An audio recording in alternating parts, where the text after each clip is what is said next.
As usual, today WikiLeaks has brought us yet another amazing story that our press was not able to attain before. They released more than 700 classified documents about Guantanamo that show, as perhaps never before, the truly oppressive nature of America's detention system. The most stunning revelations is the sheer number of innocent men who were in prison. Of the 779 men who have been detained, at least 150 were determined to be innocent. Oftentimes, after being locked up for years.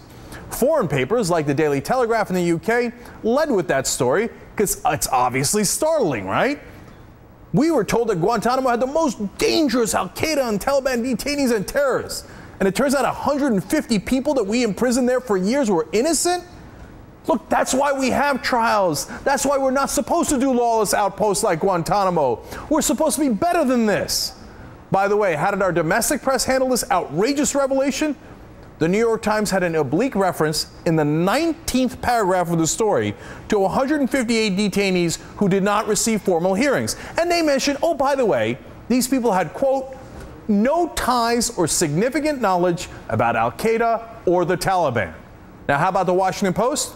They mentioned 150 innocent detainees in a bullet point, but don't even write about them in the text of the article. Thank you for your piercing reporting, Pravda. And then there's the case of the innocent journalist we also locked up. Sami al-Hajj was held as an enemy combatant for more than 6 years and never charged with an act of terrorism. Well, the newly released documents show a key reason for his detention. It was his work as an Al Jazeera cameraman. Analysts thought that he could provide information about, quote, the Al Jazeera News Network's training program, telecommunications equipment, and news-gathering operations in Chechnya, Kosovo, and Afghanistan.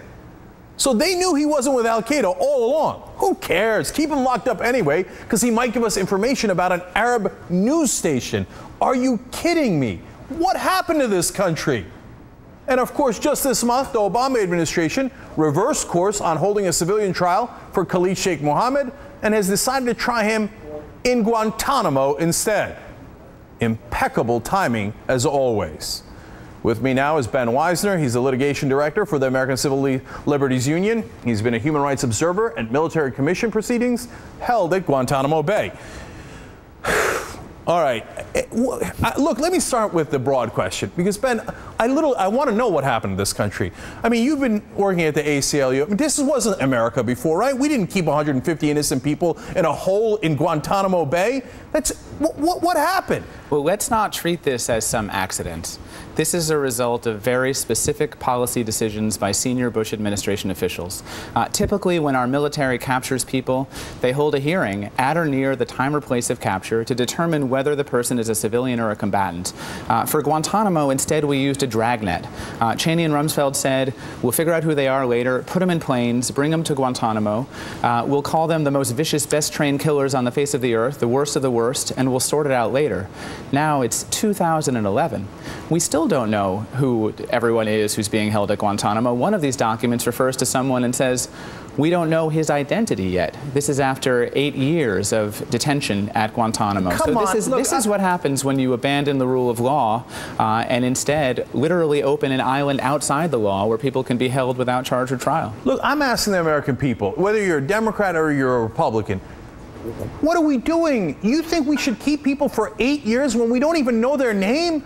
I mean, that's the whole point of the American justice system. And to your point, Ben, we got a great video of Dick Cheney. Tell us how dangerous all of these people were. Let's watch.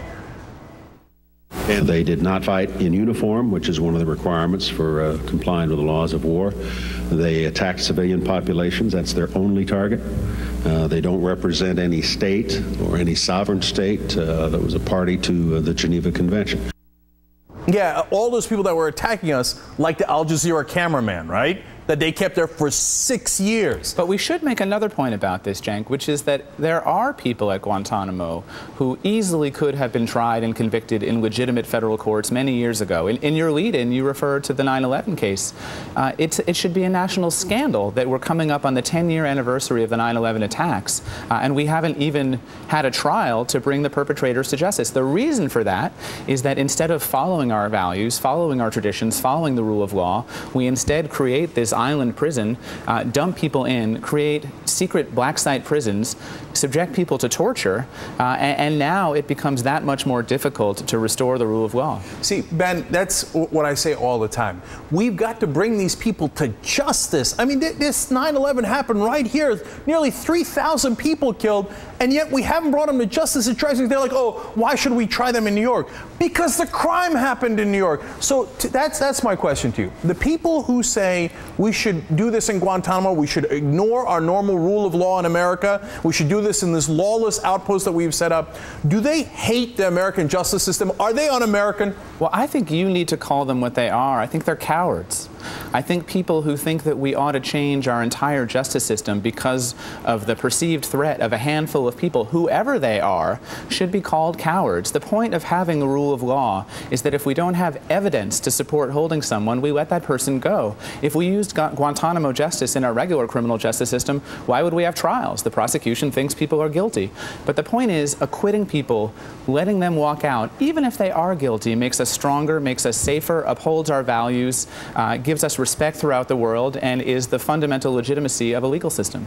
Ben Wizner from the ACLU, thank you for joining us today. And I just want to tell the audience one more thing. Look, if you think that you believe in this Guantanamo nonsense and you don't believe in our American justice system, you're letting the terrorists win.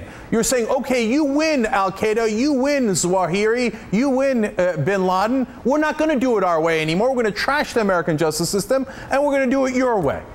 And Ben is right. That's being a coward. That's being scared of the terrorists. These colors don't run. We got to be better than that.